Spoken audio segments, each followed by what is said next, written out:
Então vamos aproveitar mais uma vez, agradecer ao Mestre Jesus pela força que sempre tem nos dado, e que possamos ficar nessa noite através da mensagem, no capítulo 7, onde vamos ouvir hoje o item 3 do capítulo 7, todo aquele que se eleva será rebaixado. A nossa irmã Rose Diniz, de São Paulo, vai nos trazer essa noite a mensagem, que assim possamos agradecer o Mestre Jesus por tudo que ele tem nos dado, a força, a proteção, a iluminação, e que possamos perseverar buscando o estudo do Evangelho, para que possamos receber essa dádiva divina que é amor, que a paz e a concórdia envolva todos nós presentes. Por aquele também que aqui até o momento não puderam entrar, mas que a tua luz, Jesus, toque o coração de todos. Ó Senhor, que a paz de todos, por hoje, amanhã e sempre, que assim seja. Que assim seja. Já pode passar para mim, então? Sim, tranquilo. Agora pode trazer a mensagem aí. Consideração também. Tá certo. Então, meus irmãos queridos, eu gostaria de iniciar dizendo que as primeiras... Eu gosto, né, sempre de iniciar dizendo que as primeiras palavras de um trabalhador espírita devem sempre ser de agradecimento a Deus pela oportunidade dessa nossa encarnação, não é? De agradecimento ao Mestre Jesus por nos proporcionar mais uma valorosa oportunidade de trabalho doutrinário, na divulgação da sua doutrina, que tantos esclarecimentos e tantas consolações traz aos nossos corações.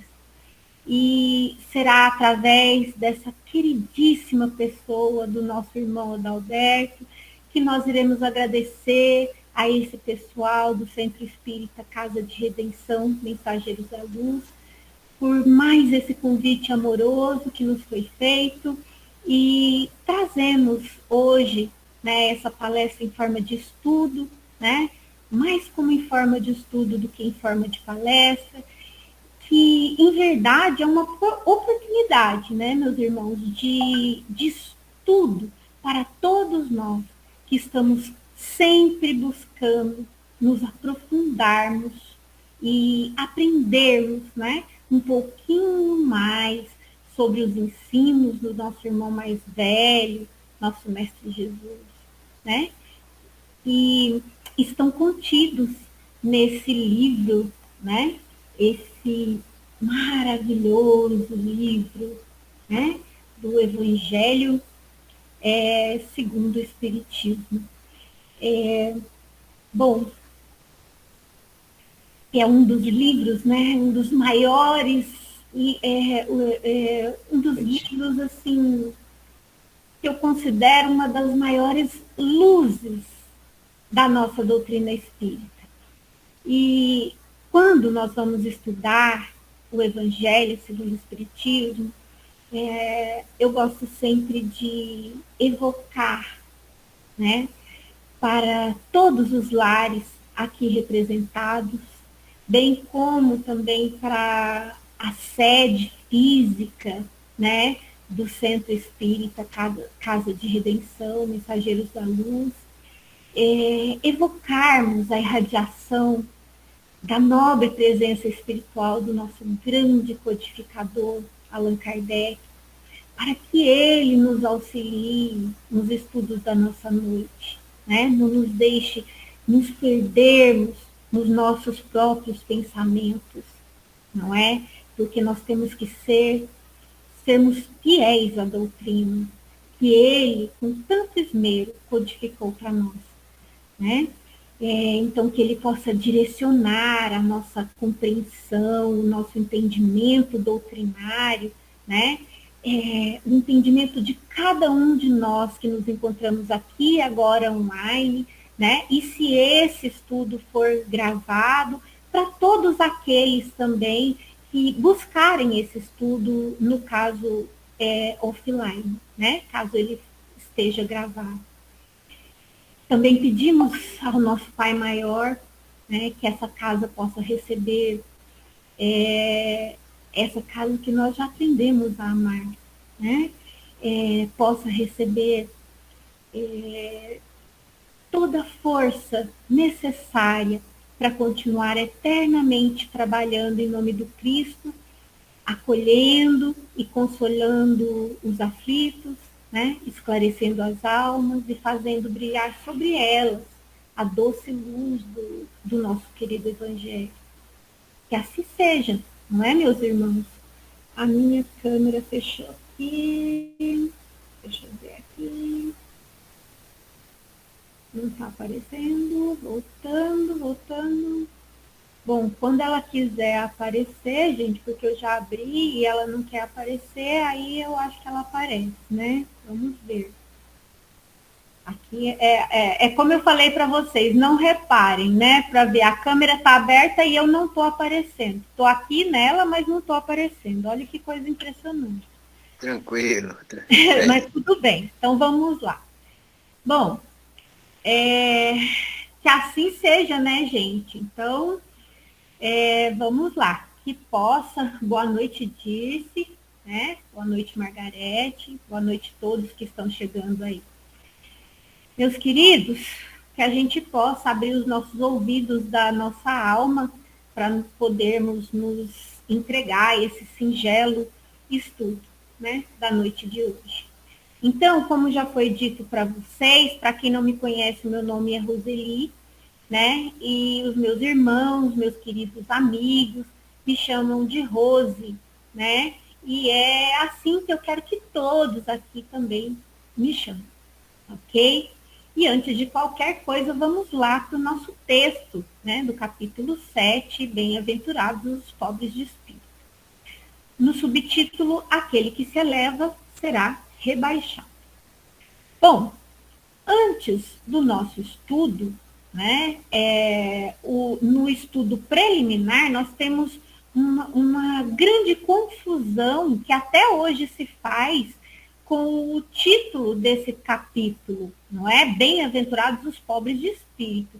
Infelizmente, meus irmãos, ainda nos dias de hoje nós encontramos pessoas, até mesmo no meio espírita, que ao presenciar assim uma pessoa cometendo atos cruéis, insensíveis, grotescos, né? Ou seja, uma pessoa que haja de alguma forma considerado assim com atos desumanos, né? O mais comum ainda é ouvirmos o seguinte comentário: ah, gente, essa pessoa age assim de forma tão desumana porque ainda é um pobre de espírito, né? Associando a expressão pobre de espírito usada por Jesus a pessoas ditas com atitudes erradas e criminosas, né?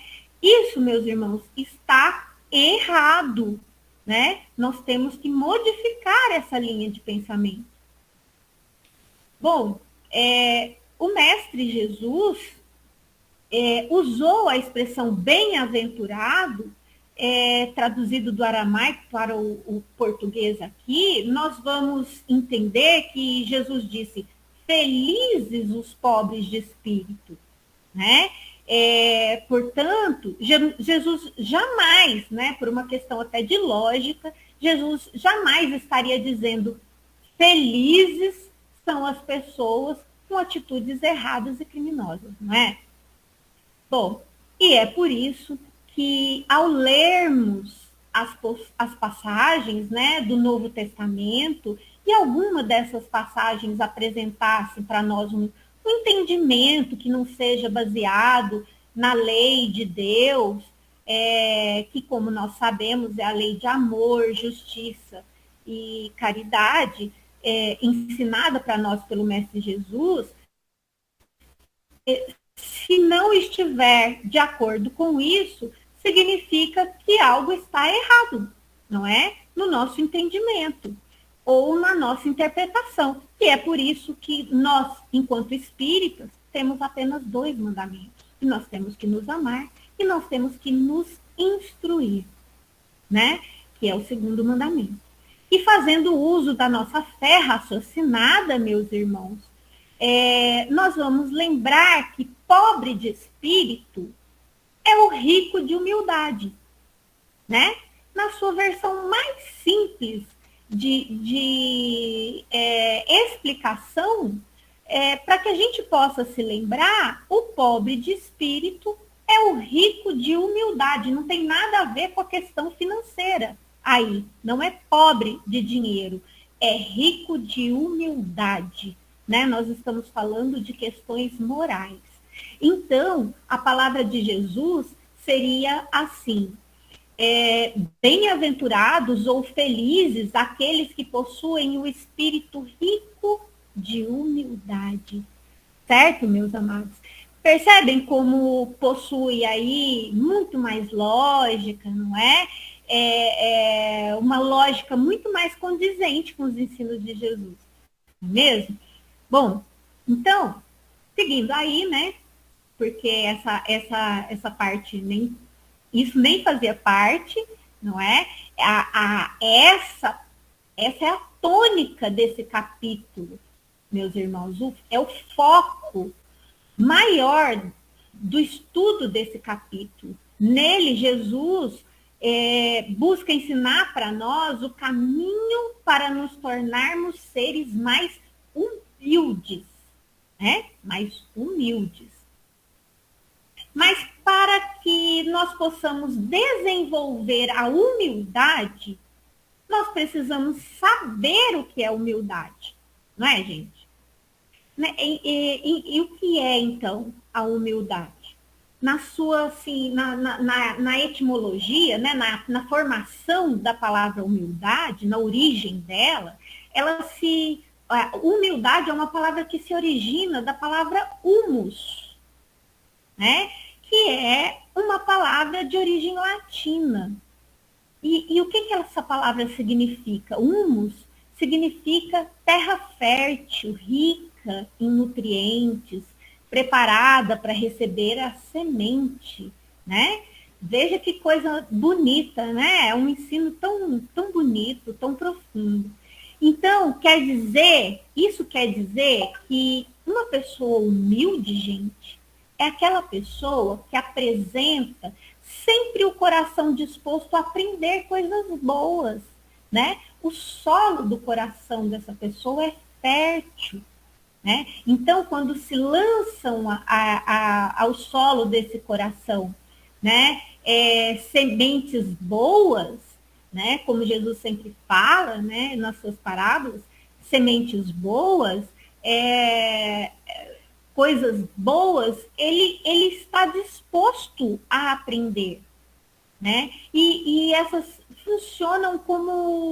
sementes funcionam assim como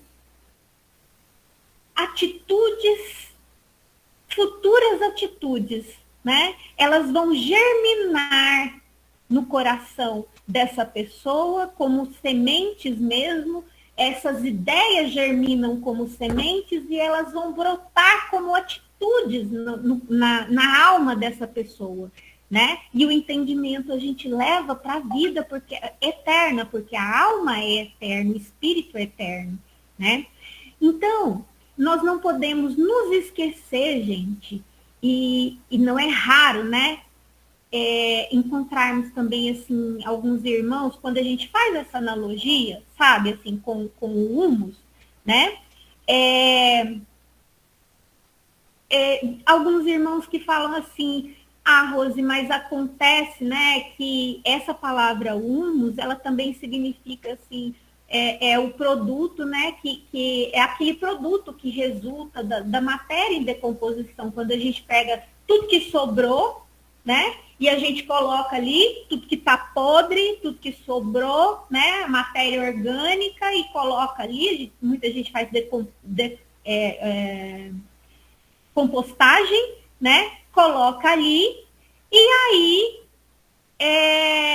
aquilo vai entrar em decomposição, não é? E entrando em decomposição, né? Ou seja, a matéria que apodreceu, né? Isso também é o humus, não é? Aí a pessoa fala assim, então você está falando de coisa podre também. Na verdade isso é verdade. Nós precisamos raciocinar, né? Que, por exemplo, a pessoa humilde é aquela pessoa que consegue receber uma chance de se corrigir, né? Ela recebe uma informação e, através dessa informação recebida, ela analisa, identifica dentro de si mesmo as coisas que estão erradas, ou seja, estão podres, né? A conduta moral que está errada, ou seja, em decomposição, não é? Os sentimentos, os pensamentos e principalmente as atitudes erradas, que não condizem com as atitudes de uma pessoa de bem, de uma pessoa correta. E usa esse humus, né? Isso que está em decomposição dentro dela mesma, né? Dentro de si, como um adubo moral, como exemplo do que ela não deve nunca mais fazer na sua vida. E assim, né? Os ensinos que ela recebeu como sementes, elas vão germinar na sua alma, né? Vão germinar como as sementes de uma vida nova, de uma vida feliz. E essa pessoa, ela se esforça até que elas realmente germinem e brotem na sua alma, porque esses conhecimentos ela vai levar para todas as suas encarnações, né? Ela resolve se reciclar, ela se transforma numa nova pessoa, mas para isso ela tem que querer, né? A pessoa que não é humilde, ela não aceita ser corrigida, ela não assume os próprios erros. E quando não assume, ou às vezes assim, quando ela até assume os erros que cometeu, ela assume, mas ela não corrige, né? O solo do coração dessas pessoas não é um solo fértil, né? Dá sempre os mesmos erros. E as coisas que essa pessoa faz de errado apodrecem e permanecem com ela, exalando esse mau cheiro para sempre, enquanto ela não se corrige.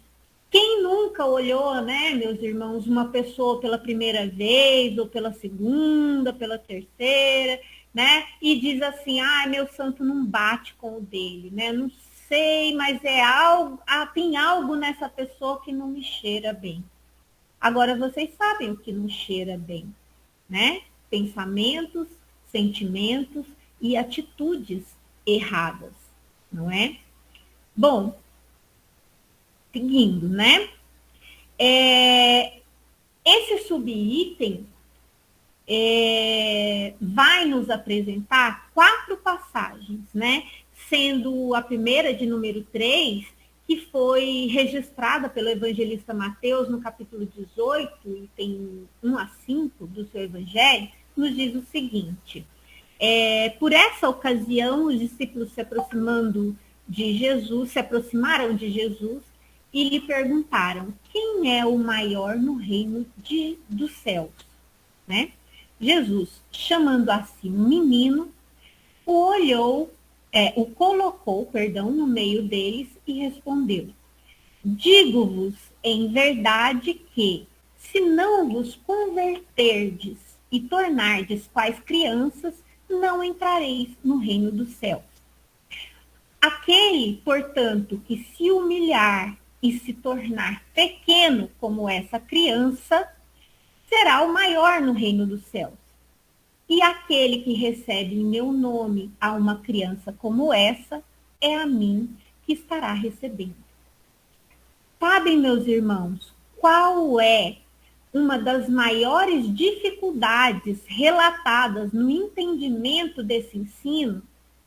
As pessoas meio que torcem o nariz quando Jesus fala, quando leem a passagem de Jesus dizendo se humilhar, não é?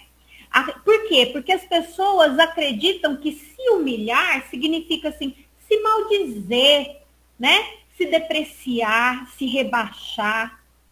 Mas, na verdade, meus irmãos, se humilhar significa tornar-se humilde. Se humildar-se, entendem? Por isso que nós temos que raciocinar, por isso que nós temos que estudar, né? Para que a gente possa nos libertar. Conheça a verdade vos libertará. Do que? No mínimo da ignorância, né?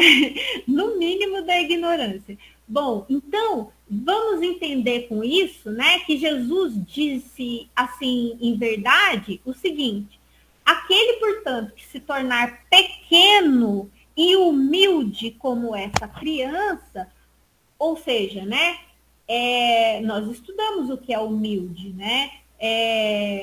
A criança, ela não tem reservas em recomeçar, ela não tem reservas em perdoar, ela não tem reservas em amar, né? Em compartilhar as suas coisas, a sua comida, tudo, o seu local, a sua casa, a sua cama, tudo, né? Claro que nós estamos falando da criança na primeira infância, porque depois ela passa a sofrer a influência da família, não é?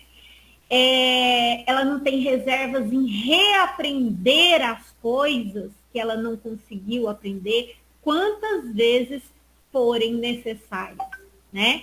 Esse sim será considerado o maior no reino dos céus, né? Olha como Jesus fala para nós, né? Aquele, portanto, que tornar-se pequeno e humilde como esta criança, esse sim será considerado o maior no reino dos céus.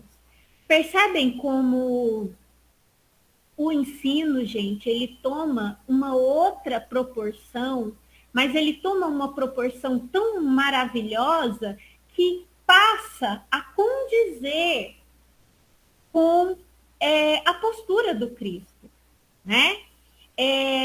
Quando Jesus apresenta para nós uma criança como modelo a ser seguido, né? Tornar-se como criança, o nosso mestre ele vem assim, exaltar para nós o quê? A simplicidade, né? A humildade em geral, né? Que em geral assim, as crianças apresentam nessa primeira infância que eu falei, né? Com muita facilidade que elas brigam, mas é com uma facilidade muito maior que elas se reconciliam.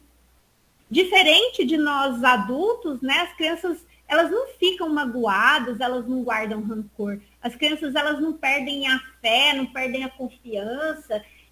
Elas continuam demonstrando aos outros, assim, principalmente aos adultos, né? O seu grande entusiasmo, a sua grande vontade de aprender as coisas novas, né? E até continua demonstrando admiração.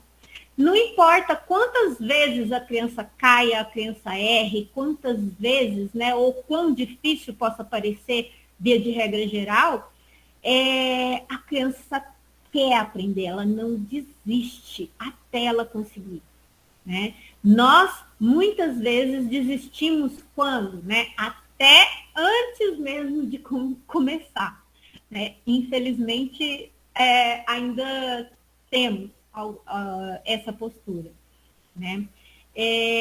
Bom, a criança, gente, na sua primeira infância, ela não conhece o ódio, né? E nós escutamos uma criança dizer assim, hoje em dia, porque hoje tudo é mais comum, né? Se nós escutarmos uma criança dizer ai, eu te odeio e tudo mais, e faz até mãozinha, porque como vocês não estão me vendo, minhas mãozinhas estão para cima aqui, né? Podem ter certeza que essa criança, ela só está dizendo isso porque ela está repetindo o que ela ouviu de alguém. Ela ouviu alguém dizer isso e ela está repetindo, né?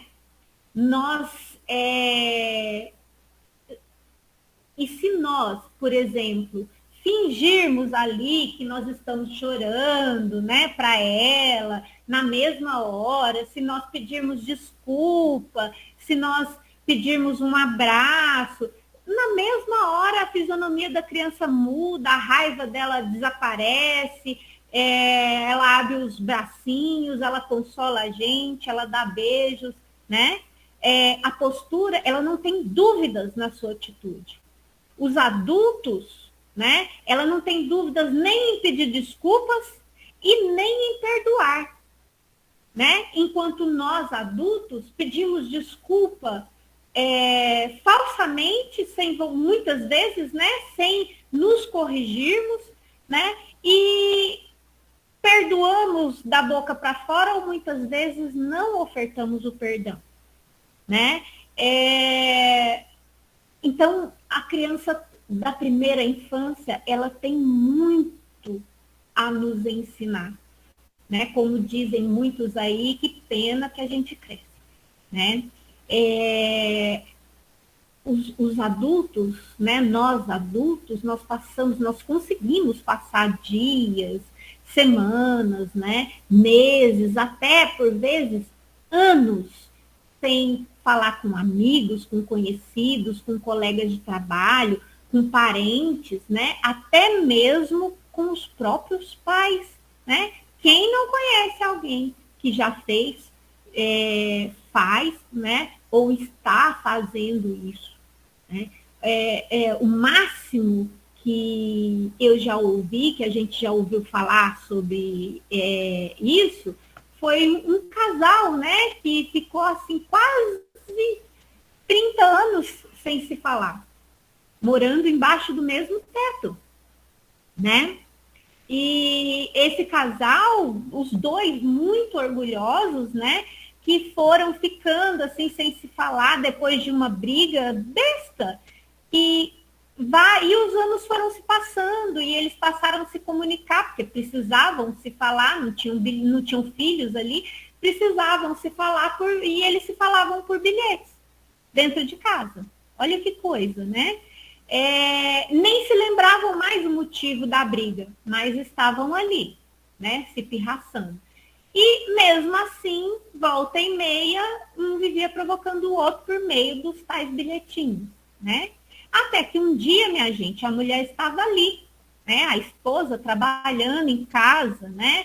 Tendo um dia assim muito atarefado e fazendo a janta para o marido que ia chegar, né? Terminando de lavar a roupa e fazendo faxina na cozinha, tudo ao mesmo tempo.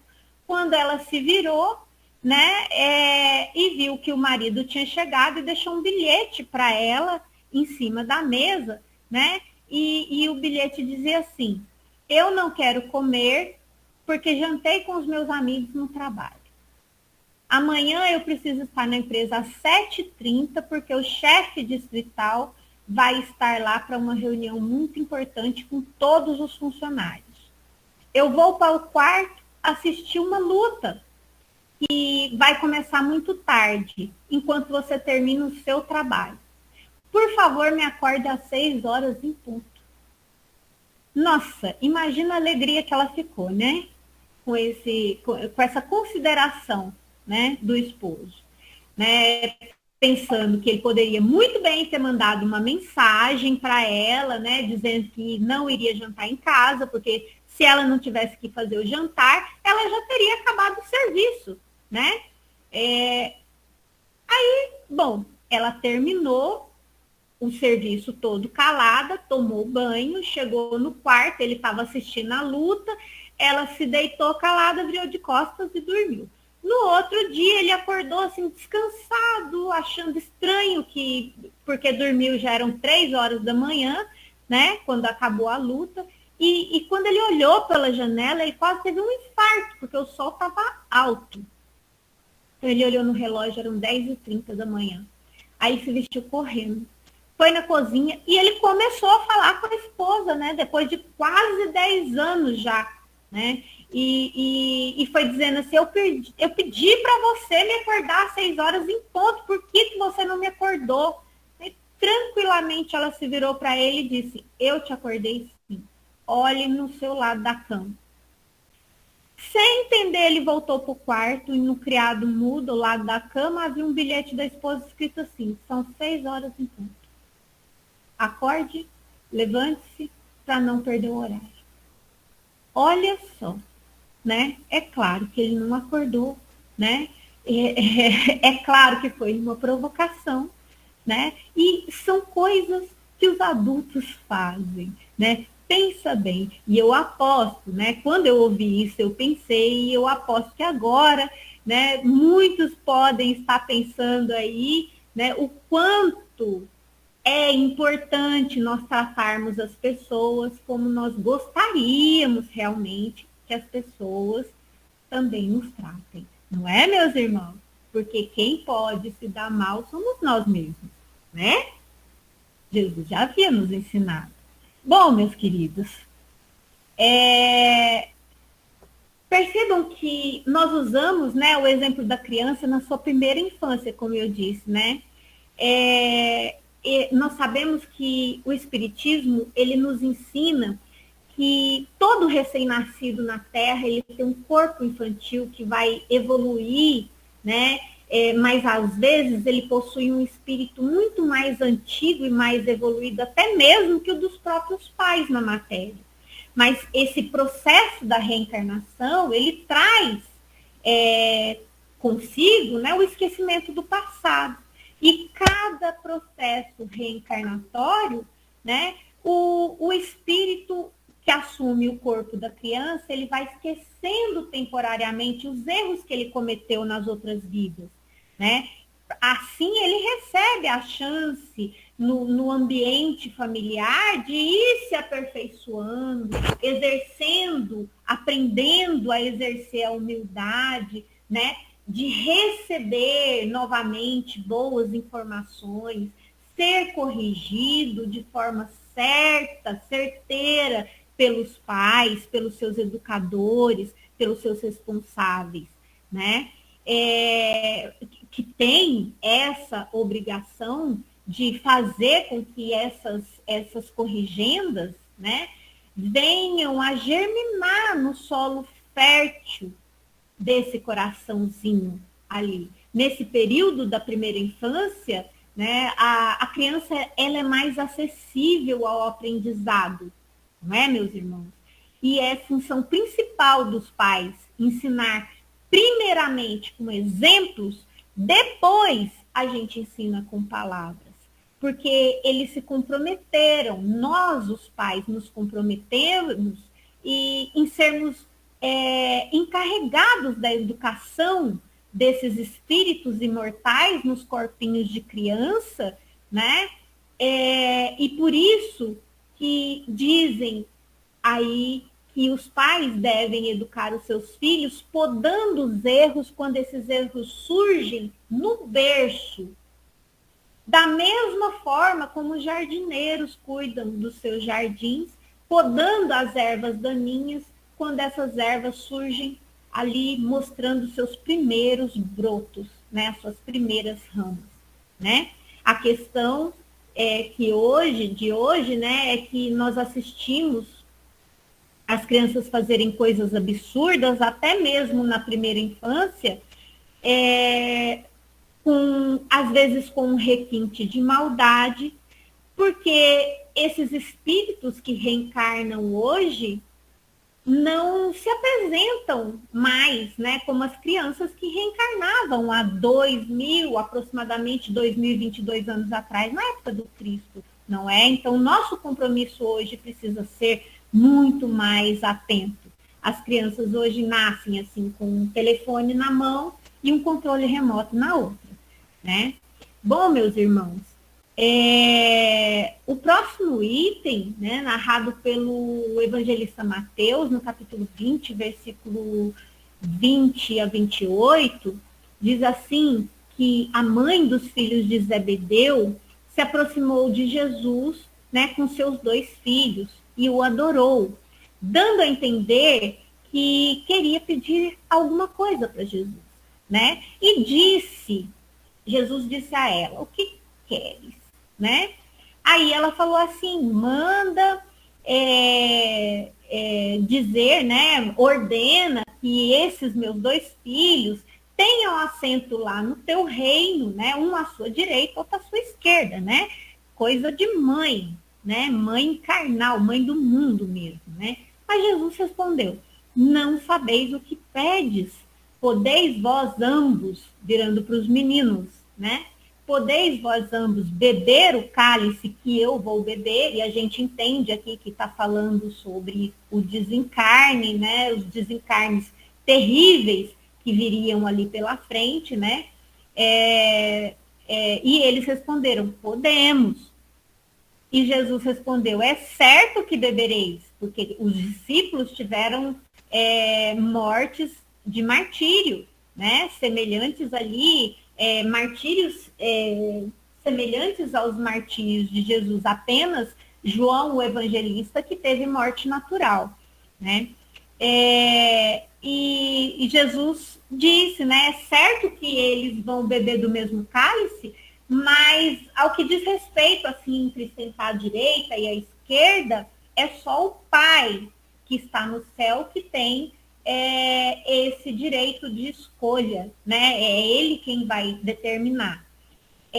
Aqui a gente faz uma paradinha para dizer assim, primeiro, né? Olha só a humildade de Jesus. E ele ali já é colocado como o Messias prometido, né? Ela o adora, ela sabe que ele estará sentado num trono, mas ela imagina um trono dos reis da terra, porém, ele que poderia dizer qualquer coisa para ela, ele se coloca humilde, dizendo: eu posso ser o príncipe da paz, como ele foi anunciado. Porém, quem tem alguém muito acima de mim, e é ele que define tudo, né? Então, até ali, Jesus ensina a humildade, né? E em relação à mãe dos filhos de Zebedeu, entre tantas outras coisas, nós precisamos nos atentar muito a esse detalhe, né? Porque muitas vezes nós buscamos essa atitude, né? Até Chico falava que algumas mães, até mães de pessoas famosas, né, atrizes, atores, que perdiam, entre aspas, aí, tinham os filhos desencarnados, chegavam em desespero e falavam assim: Chico, por que comigo? Né? Porque o meu filho morreu, né? Aí ele olhava, consolava, abraçava a pessoa, dava um sorrisinho e falava assim: minha filha, por que não com você? Né? Por que, né? Com outra mãe pode? Outra mãe pode perder o seu filho, ela não, né? Então, da mesma forma, o que nos faz pensar que nossos filhos são melhores do que os outros filhos? O que nos faz pensar que nós podemos chegar pela lei do menor esforço e buscar um cargo ao qual nós temos muitas vezes certeza que nossos filhos não estão preparados, enquanto existem sim outros que estão. Isso não é certo. E ali Jesus estava para pregar a igualdade entre as pessoas, né? E de cara já veio essa situação para colocar, né? Esses dois vão ser melhores do que os outros. E ali não havia melhores, né? Mas criou uma situação de dissidência entre eles, né? Então, ouvindo isso, os outros 10 que pararam para ver o que estava acontecendo se encheram de indignação, porque eles ficaram pouco tempo, gente. Eles ficaram pouco tempo ao lado de Jesus, né? A missão deles de verdade, como discípulos do Mestre, começou após o desencarne de Jesus, entendeu? Então, quando eles estavam ao lado de Jesus, eram crianças espirituais, assim, com tantos ou mais defeitos do que nós. Só que eles tiveram a humildade de aceitar as sementes, de fazer com que essas sementes germinassem, né? De trabalhar essas sementes nos seus corações e de se corrigirem quantas vezes fossem necessárias, né? Mas naquele momento eles estavam ainda aprendendo. Então, o que aconteceu? Eles se encheram de indignação. Mas por quê? Segundo Joana de Ângeles, porque eles não tiveram essa ideia antes. Né? E olha que Joana de Ângeles conviveu com Jesus enquanto Joana de Cusa, né? Em uma das suas encarnações. Eles se encheram de indignação contra os dois irmãos, né? E Jesus, chamando todo mundo para perto dele, disse assim: sabeis que os príncipes das nações as dominam e que os grandes os tratam com império, né? Assim não deve ser entre vós. Ao contrário, aquele que quiser tornar-se o maior, seja vosso servo. Nós sabemos que entre as grandes nações, as pessoas dominam o poder pela força, né? É pela força que os grandes dominam. Dominam uma nação, domina a outra, e assim se fazem as guerras. E entre eles, o poder não iria ser demonstrado dessa forma. Jesus estava explicando, muito ao contrário, aquele que quiser ser o maior, seja o vosso servo, e aquele que quiser ser o primeiro entre vós, seja o vosso escravo, do mesmo modo que o Filho do Homem não veio para ser servido, mas para servir e dar a vida pela redenção de muitos. Então, gente, mais um momento onde Jesus vai, nesse capítulo, ensinar sobre a humildade para nós, né? Então, por isso que nós vamos ver momentos, segundo essa passagem, nós vamos entender momentos como, por exemplo, aquele texto da passagem da Rainha de França, né? Que ela diz assim: rainha eu fui entre os homens, rainha eu imaginei chegar, né? Nos planos espirituais. E lá o que ela viu? Ela viu pessoas que eram servos dela em condições muito melhores. E o que isso significa? Né? Isso significa que não é essa condição que demonstra a grandiosidade, não é o título que aqui na Terra que demonstra, é a sua capacidade moral de praticar o bem, é a sua elevação moral, né? A reforma íntima está nisso. Na sua, ele faz aqui, ele usa duas palavras-chave. Ele usa o servo e ele usa o escravo. E ele diz que o escravo é maior que o servo. O servo trabalhava na casa, mas ele tinha o seu lar, né? Ele trabalhava, mas ele tinha o seu lar, ele tinha sua família e etc. Ele é grande e ele fazia isso com carinho. Jesus dizia que esse era grande. Agora, o escravo, ele era tratado como um animal. Ele era tratado como um bicho, ele não tinha direito a nada, né? Como uma propriedade do dono. Então, aquele que se servir esquecido de que ele tem outras preocupações na vida, servir por amor ao servir. Entendeu? É isso que Jesus está dizendo. Servir por amor ao bem, sem preocupação com outra coisa, né? Esse é o maior, será o maior, né? Como fez Jesus. E aí nós vamos ver na história da humanidade vários outros, não é, meus irmãos? Nós vamos ver aí Madre Teresa, nós vamos ver aí Francisco de Assis, nós vamos ver aí Chico Xavier, nós vamos ver Divaldo, nós vamos ver N outros, né, que até abdicaram, Raul Teixeira, até abdicaram de família. Não que a família constituída, né, não a família constituída venha a atrapalhar, mas, de certa forma, você acaba se prendendo, né, a uma doação total. Imagine, né, como seria Madre Teresa, né, ou Irmã Dulce,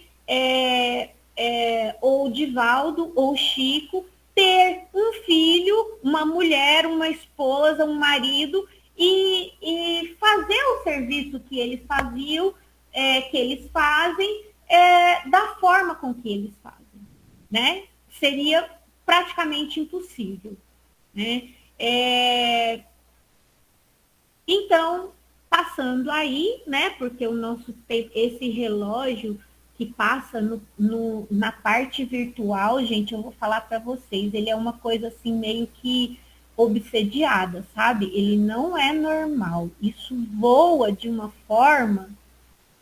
Eu vou fazer uma coisa, só um segundinho, que eu vou ver se tá tão ruim esse negócio de vocês não me verem.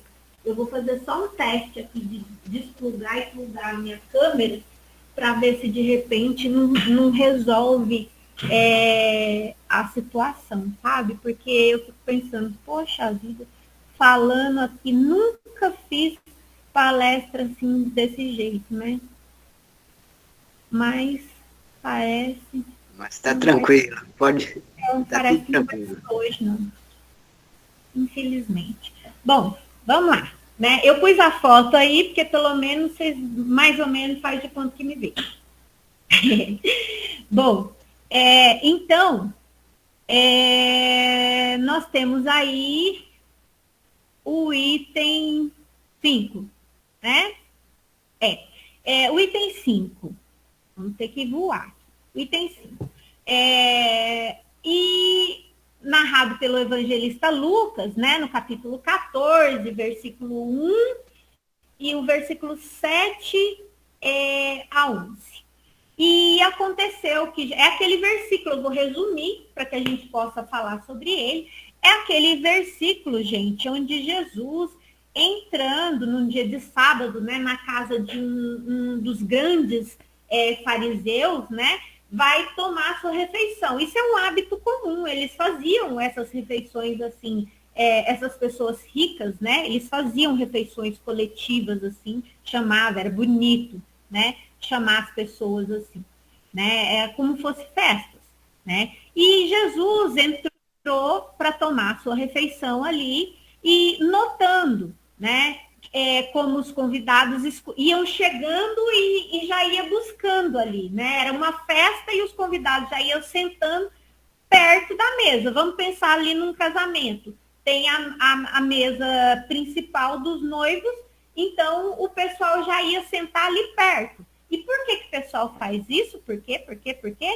Porque os garçons passam lá primeiro, não é?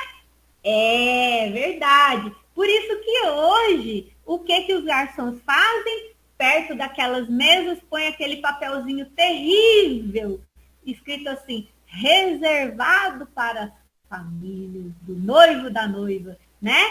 Então, naquela época de Jesus não tinha o reservado para as famílias, minha gente, né? E o que acontecia? Acontecia o seguinte, Jesus viu que não tinha o papelzinho do reservado e as pessoas corriam e iam sentar lá nas primeiras cadeiras, né? E aí ele propôs para aquelas pessoas uma parábola, né? Uma história. Por quê? Porque ele não perdia a chance de ensinar ninguém. E aí ele disse assim, que quando vocês forem convidados para uma festa, né? Como nós demos o exemplo para um casamento, que ele chama de boda, né? Não faça isso, não vá sentar lá na mesa que poderia estar com o papelzinho do reservado, né?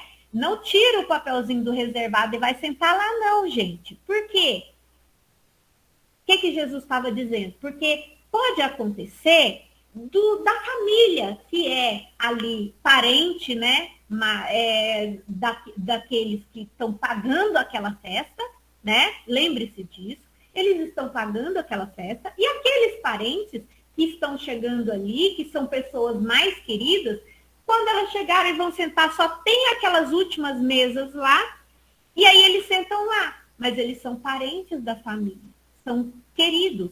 E aí o dono da festa vai olhar e vai falar assim, não, você vem cá, meu parente. Aí vai chegar para você bem sentadinho lá na mesa do reservado da família e falar assim, meu querido, vai sentar lá no outro lugar que você não é meu parente. Olha que vergonha, né? Olha que coisa triste, né? Por quê? Não é para fazer uma coisa assim, né? Aí, isso que Jesus estava falando, se você quiser se exaltar, ou seja, se você quiser se mostrar, vamos fazer uma comparação, se você quiser se colocar ali perto, como se você fosse parente do noivo e você não é, se você quiser se exaltar, quando o parente do noivo chegar, você será humilhado. Porque você vai ser retirado daquele local e vai ter que sentar lá na última cadeira, né? Então, resumindo de uma forma muito simples, muito até infantil, para o nosso entendimento, é isso, né? Nesses dois ensinos que a gente viu, Jesus, ele exalta a necessidade, gente, de desenvolver a virtude da humildade, né? Do homem, porque sem essa virtude, né? Nós não vamos conseguir aquele passe, aquele cartão de ingresso para o que Jesus chama para nós de reino dos céus, não é? A sexta passagem, né? Essa é a sexta? Porque eu até larguei o meu livro aqui. A sexta. Essas máximas decorrem do princípio de humildade que Jesus não cessa de apresentar como condição essencial da felicidade prometida aos seus eleitos, né? Aos eleitos do Senhor, e que ele formulou assim: bem-aventurados os pobres de espírito, né? Felizes aqueles que têm o espírito humilde, né? Pois que o reino dos céus pertence a eles. Ele toma uma criança como tipo da simplicidade de coração e diz: será o maior no reino dos céus aquele que se humilhar, ou seja, aquele que se tornar humilde e se fizer pequeno como uma criança, né?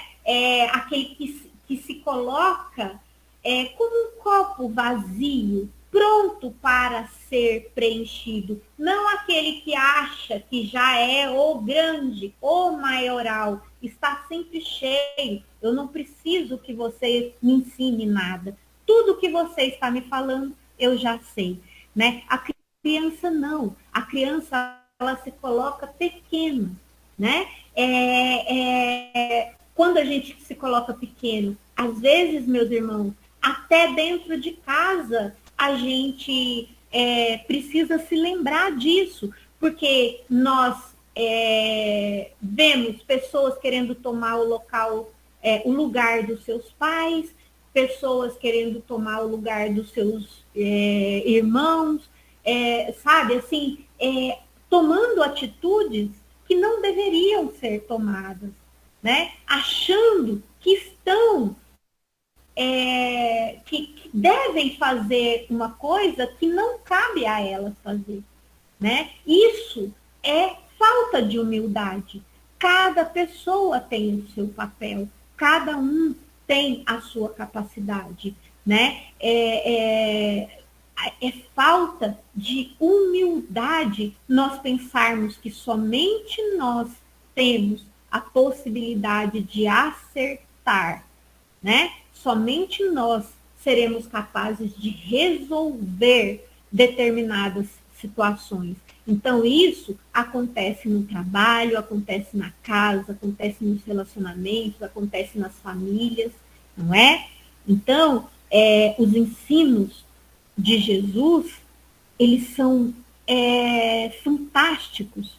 Por quê? Porque eles são aplicados para nós em tudo, em todos os locais, né? Para fazer com que as nossas vidas se tornem cada vez melhores. Porque, gente, nós não viemos aqui no mundo, diferente do que muitos de nós espíritas ainda acreditam, nós não viemos aqui no mundo para nos tornarmos, para sermos sofredores, para pagarmos os nossos erros, né? O princípio das encarnações sucessivas, das vidas sucessivas, não é para que a gente pague os nossos erros, é para que a gente evolua moralmente, e que a gente sempre possa ter uma encarnação melhor, ser uma pessoa melhor, agir de forma melhor. Isso, quando é que isso é melhor? Quando é melhor para mim, quando é melhor para todas as pessoas à minha volta. Quando é melhor apenas para as pessoas à minha volta, é um relacionamento abusivo. Quando é melhor apenas para mim, é um relacionamento egoísta, egocentrista. Então, é assim, se eu desenvolvo só a sabedoria, ótimo, por um certo lado, mas eu preciso voltar, né? Para isso, o princípio das encarnações sucessivas. Eu preciso voltar e desenvolver, né, a parte da evolução moral. Eu preciso desenvolver a caridade, eu preciso desenvolver a parte moral. Então, são as duas asas. Tudo vai caminhar para a perfeição de acordo com que eu vou aprendendo todos os pontos que precisam para que eu consiga atender essa questão que eu levantei agora, que é trazer a felicidade para mim e trazer a felicidade para as pessoas à minha volta. Não é pagar os erros cometidos. A lei de Jesus, né, o evangelho de Jesus e a lei de Deus se resume no amor. Então, não se resume em pagar erros, não se resume em pagar contas. Quem a gente paga, a gente escolhe pagar porque a nossa consciência nos cobra isso. Mas é como Chico disse, ninguém engana a justiça divina. Se nós fizermos, nós mesmos vamos pagar, nós vamos refazer aquilo que nós desfizemos. Mas é uma questão de desinteligência nós escolhermos pagarmos pela dor um preço que Deus espera que nós paguemos pelo amor. Então, vamos tirar da nossa mente essa coisa de que precisa sofrer para evoluir. Nós viemos aqui para sofrer, sabe? Nós viemos aqui para sermos felizes. Nós viemos aqui para ajudar o nosso irmão. Quanto mais nós trabalharmos nesse sentido, quanto mais nós enxugarmos a lágrima do nosso próximo, menos tempo para chorar nós vamos ter. Por isso a lei de Jesus é tão maravilhosa, os ensinos de Jesus são tão maravilhosos, né? Jamais nós vamos esgotar qualquer tema que seja do Evangelho do Mestre Jesus. Uma frase que seja, se nós fôssemos falar uma frase que seja durante 1, 2 horas, nós falaríamos, e ainda faltaria muita coisa, porque são temas inesgotáveis, e falaríamos com muito amor. E cada vez que fôssemos falar, teríamos novos entendimentos sobre isso, né? Mas o que a gente não pode se esquecer jamais é que se estivermos fazendo uma coisa, estivermos cometendo sempre os mesmos erros, se nós estivermos cometendo sempre os mesmos erros, é porque nós estamos tendo sempre as mesmas atitudes. Ninguém chega a lugares diferentes caminhando pelos mesmos caminhos, né? Então, vamos mudar. Cada coisa que a gente comete, cada erro, cada situação difícil que chega até nós, vamos perguntar com humildade para essa situação o que ela quer ensinar para nós. Porque lição não aprendida, ela vai se repetir, né? Pode olhar para a própria vida. A gente passa por uma situação difícil várias vezes. Isso significa que a gente não aprendeu o que ela tinha para nos ensinar. E deve estar faltando em nós a humildade para entender que nós precisamos, né, aprender com ela. Então, meus irmãos, eu agradeço profundamente a oportunidade de estudar com vocês o Evangelho de Jesus, que é uma coisa que eu amo profundamente. Quem me conhece, né, seu Adalberto, sabe disso. Jaque, Valéria, Ritinha, minha mãe, Carolzinha, minha sobrinha, todos que me conhecem sabem que o Evangelho é uma coisa que eu amo. A doutrina espírita é uma coisa que me alimenta. Estudar a doutrina é uma coisa que vem para nós como fosse um oxigênio, né? Em dias tão difíceis como nós estamos vivendo. Mas juntos a gente vai muito mais longe. E Jesus disse que ninguém iria ficar para trás, nenhuma ovelha se perderá. Então vamos dar as mãos que a gente vai mais longe, certo? Vamos dar as mãos e em torno do Evangelho que a gente vai mais longe, tá? Muito obrigado por mais essa oportunidade e eu peço 1 milhão de desculpas por vocês não estarem olhando na minha cara e vendo a felicidade que eu fico de estar matracando aqui com vocês, tá? O nome disso aqui é obsessão eletrônica, mas é normal. Obrigado, que Deus nos abençoe cada um de vocês, o lar de vocês, por hoje e por todo sempre. Estou ao dispor de vocês. Que assim seja. Assim seja, muito obrigado, Deus abençoe a todos. E se alguém quiser ainda fazer algumas perguntas, tirar alguma dúvida, se por acaso, aí tem mais alguns minutinhos. Estamos aqui, com certeza. A mensagem foi rica, por isso. Só tem para dizer o seguinte: parabéns, Rose, muito bom. Nada Não é à toa que tudo resume no amor. O amor. Veja bem, os primeiros mandamentos, não é isso? É amar a Deus sobre todas as coisas, amar seu irmão como a si próprio. Não fazer a seu irmão que não deseja para si.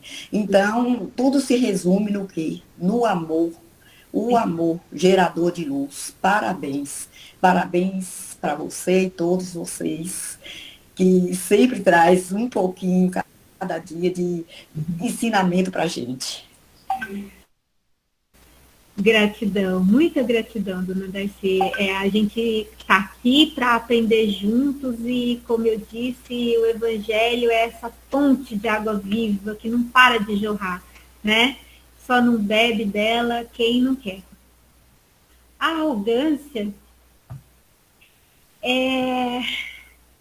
a gente, quando pensa na arrogância, a gente pensa nas pessoas muito poderosas, né?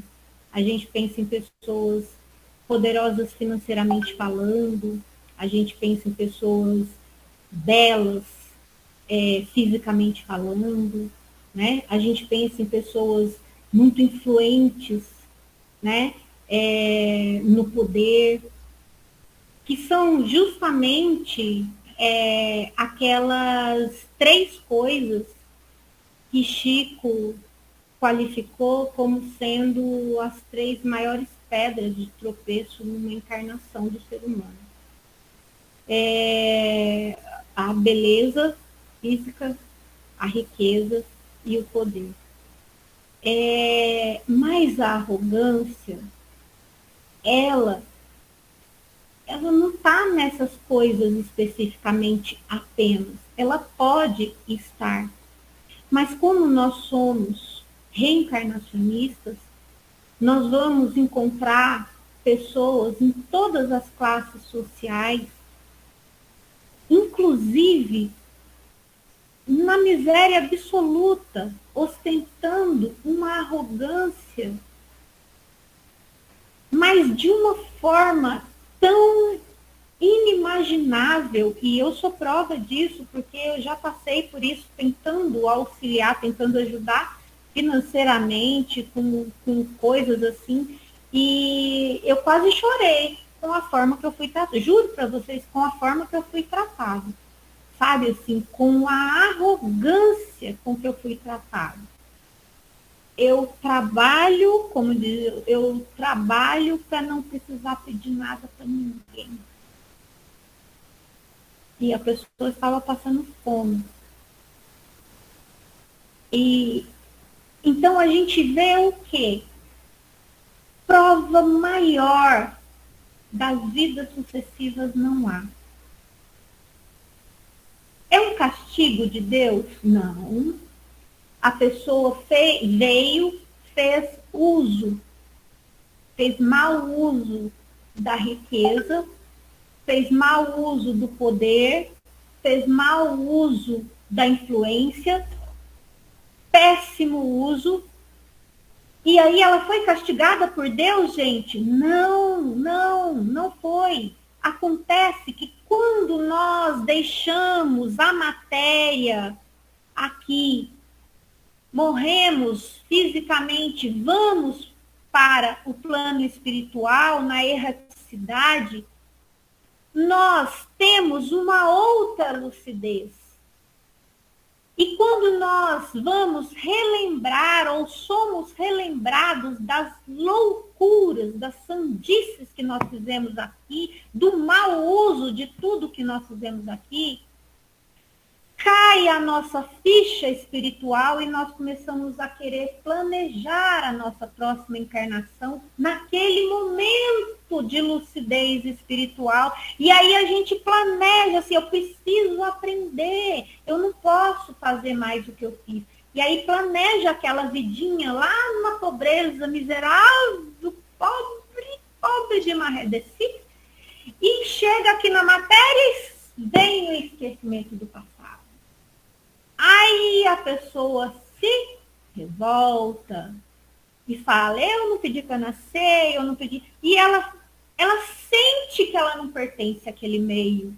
ela sente saudade de algo que ela não sabe o que é, porque ela nasceu pobre, mas ela gosta de coisas diferentes. Ela não gosta de ser tratada se ela sonha com lugares diferentes. Ela quer coisas maiores, ela não suporta aquela família a qual ela reencarnou junto.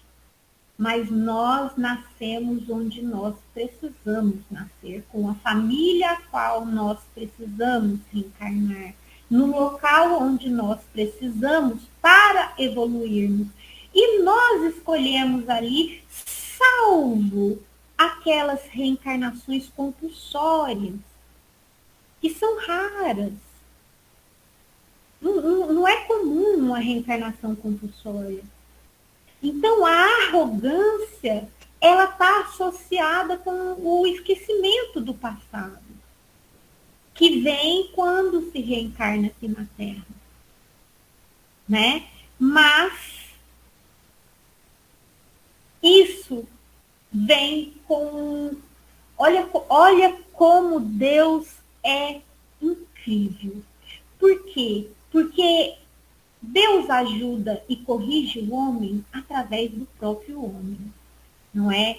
Então, quando uma pessoa reencarna próximo, porque até uma pergunta do Livro dos Espíritos, né? Por que Deus permite que os maus, entre aspas, os maus reencarnem junto com os bons, ao lado dos bons, né? E aí, esse mal, a gente vai ter vários tipos de mal. Mal de fazer maldade, mal de ser arrogante, mal de ser pilantra, vários tipos. Vamos pegar esse mal aí da arrogância, né? Uma personalidade assim. Deus permite que os maus reencarnem ao lado dos bons, para quê? Para que os bons lhes sirvam de exemplo. Então, nós não podemos julgá-los, por quê?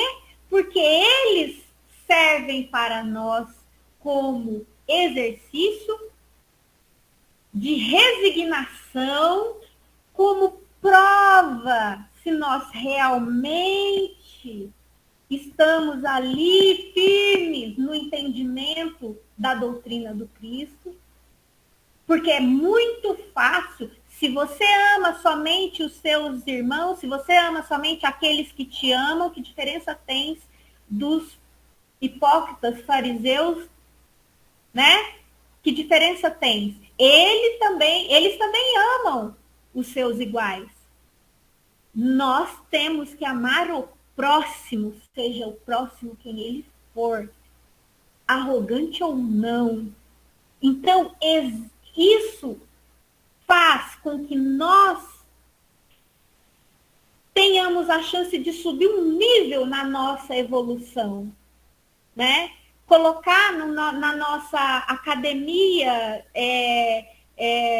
de ginástica espiritual um peso a mais no nosso levantamento para o espírito, para ficar mais forte, né? Aquele peso comum de amar a nossa família não faz mais efeito. Agora, amar aquela criaturinha abominável, né, é colocar um peso a mais. Aí o nosso espírito vai ficar mais forte.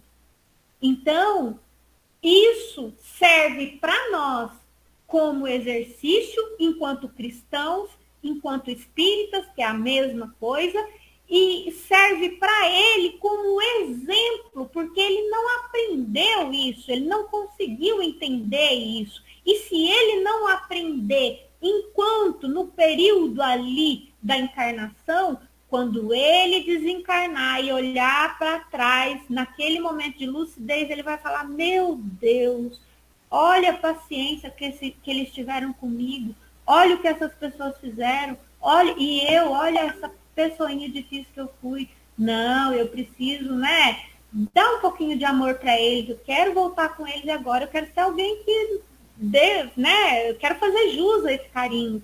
Então, quer dizer, nós plantamos sementes no solo desses corações, né? Então, eles vão ter a chance de pegar esse solo que não era fértil e pegar esses detritos aí que nós estudamos no texto, e usar esses detritos como colocar tudo na compostagem ali para que fermente e faça, que esses erros todos façam, sirva como adubo para as nossas sementes de bons exemplos, sementes de boa nova, não é?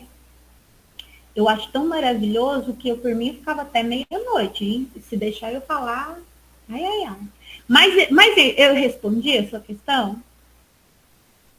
Ok, muito bem explicado, Wilson.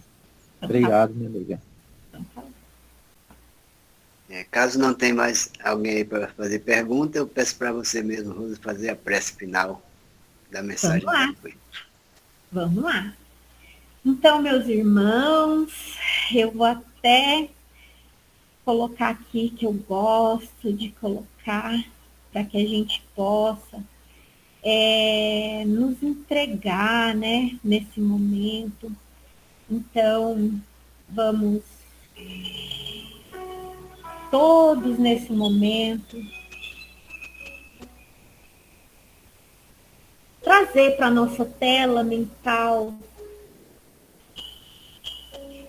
a imagem desse reino dos céus que Jesus tanto fala para nós, tanto ensina para nós, né?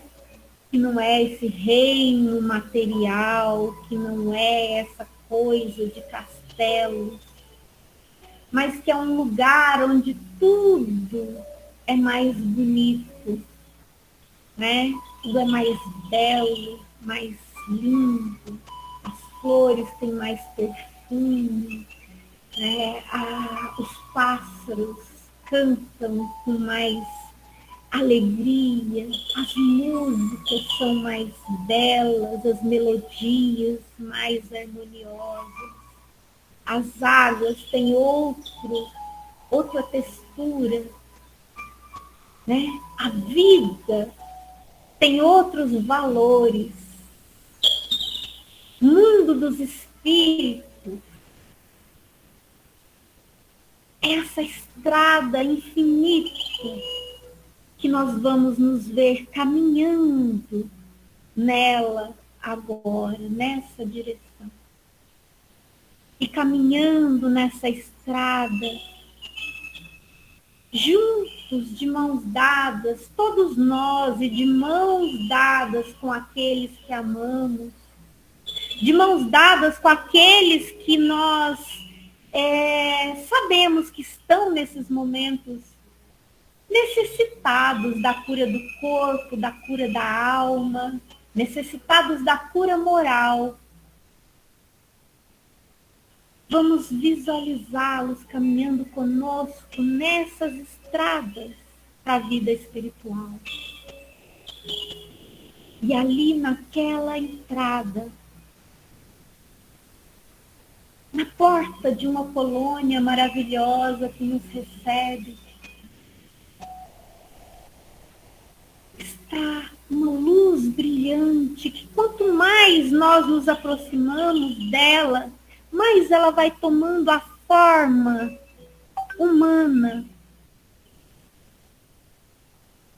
E já à frente dela nós vamos vendo que essa forma é o nosso Mestre Jesus, que sorrindo abre os braços para nós e nós nos envolvemos nele. E nos perdemos em meio a essa luz. Nós entramos inteiros na luz do nosso Mestre Jesus. Nós, todos os nossos amados, todos aqueles que nós pensamos neles agora, aqueles que nós sabemos que precisam de cura do corpo, da alma, da mente, da moral. Estamos todos imersos na luz de Jesus. E essa luz vai energizando célula física, célula perispiritual. e tirando tudo que está errado e transformando em vida e vida em abundância. E agora nós vamos nos afastando um pouco do Mestre Jesus e percebemos que a luz dele não se afasta de nós. E percebemos que das nossas mãos iluminadas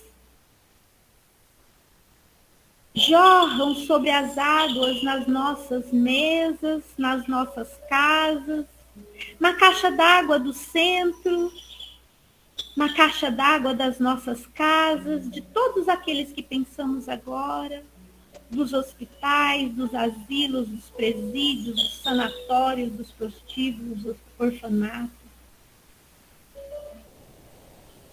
As luzes que emanam de Jesus e saem tranquilamente das nossas mãos, se espargem e vão caindo sobre esses recipientes de água, derramando sobre elas, diretamente dos laboratórios de Deus, toda a cura necessária.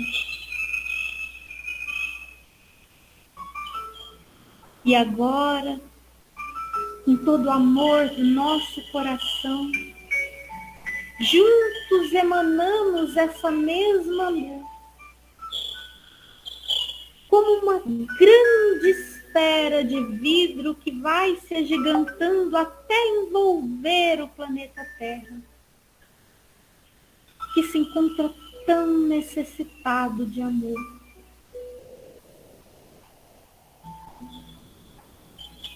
Envolvendo o coração de todos aqueles que se encontram perdidos no mal. E essa esfera vai se expandir em todas as camadas umbralinas, até as mais obscuras cavernas e crostas. E vamos deixar uma porção de energia, de amor, do nosso mais puro amor, na mão do Cristo e nas mãos da espiritualidade bendita, para que eles destinem aonde eles sabem que é necessário. E depois de muito recebermos, voltamos para os nossos lares ainda iluminados, iluminando teto, chão e paredes, tirando formas, pensamento, energias negativas, iluminando irmãos que possam estar aqui, em todos os lares aqui representados, irmãos desencarnados que porventura estejam obsediando ou estejam perdidos, que sejam adormecidos e levados aos locais de tratamento.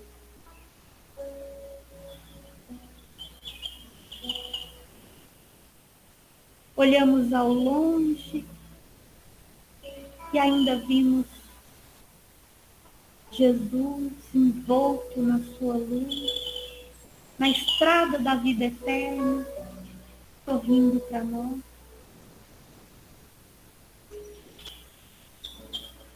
E a única coisa que podemos dizer a Ele nesta noite é obrigado, Senhor. Muito obrigado, Senhor, por estar conosco, por permanecer conosco, por acreditar em nós, por confiar em nós, por nos fortalecer a cada dia. Que assim seja.